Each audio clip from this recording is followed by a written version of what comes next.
what do home buyers need to be aware of in pursuing when they're looking for short sales and REOs in this Reno and Sparks marketplace? I think the key thing that buyers have to realize is that they need a good, committed agent to work with them through the whole process. Otherwise, they will not be successful in a purchase. And also they need to be patient because it's going to be time consuming, more so than buying a property with no conditions at all.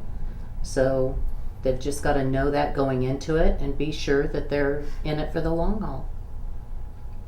And you know, being patient is key, I think, to buying a short sale, in particular for a home buyer, because you can get a smoking deal, right?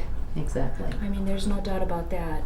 And I think wait time, I think today the short sale process has really become cut down from a year wait time to more like 3 to 6 months is what I've been seeing. So if you can at least mark your calendar to wait at least 3 to 6 months, 6 months max, because the banks have become a lot more organized, but it's definitely worth the wait.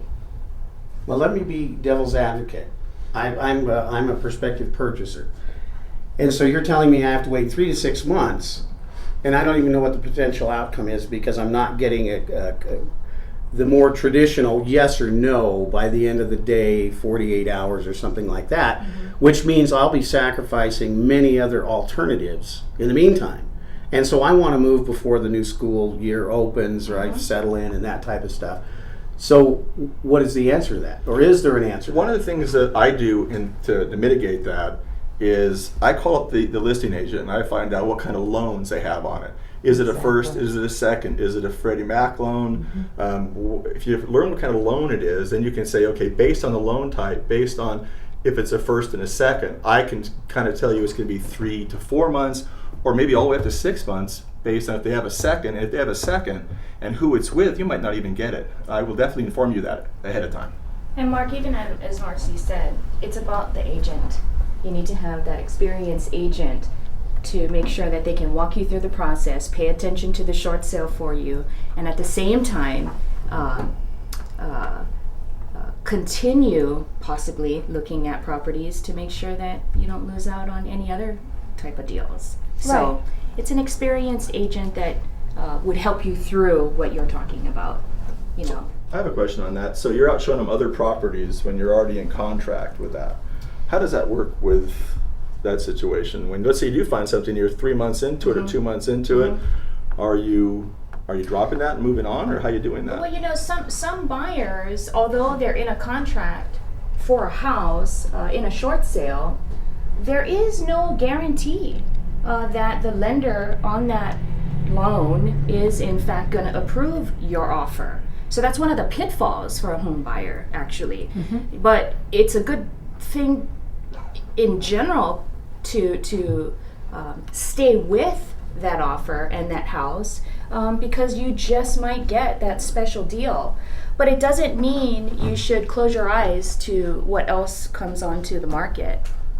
We are talking about a home buyer, their money, and ultimately the property they're going to purchase. So from a home buyer standpoint, your fiduciary duty is to make sure that they get the best deal possible and ultimately buy what they want.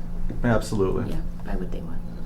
And the sellers, at the end of the day, they might not even qualify for a short sale. So until you have that letter, you don't really even know if you're in contract. So you can shop accordingly. Exactly. You can ask an experienced agent, Exactly. is this a pre-approved short sale? Has the paperwork already begun? Because then it will kind of set the time frame and the expectation more appropriately. And you'll also find out the level of difficulty, you know, with this particular house that you loved so much to where you made an offer and the seller accepted.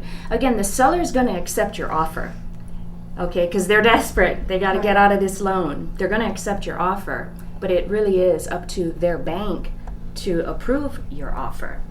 And that's why we have the wait time. So when you make an offer on a property, are you doing the CMA ahead of time and coming up with a price so that you know that it'll accept it? Or because some people I've noticed in this market are pricing their properties way below what the actual BPO is going to come in. So you know that ahead of time. So that's really going to drag down the whole process. Yeah, case by case in regards to the actual offer.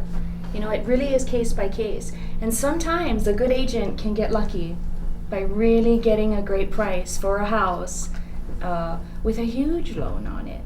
And it's case by case because of the seller's situation, the seller's hardship situation, which is why they're in a short sale. And I think at the end of the day, what we want the public to know, and you've probably seen this with your clients, short sales are not the short sales they were 3 years ago. It's a whole different ballgame, and it's doable. It is very doable.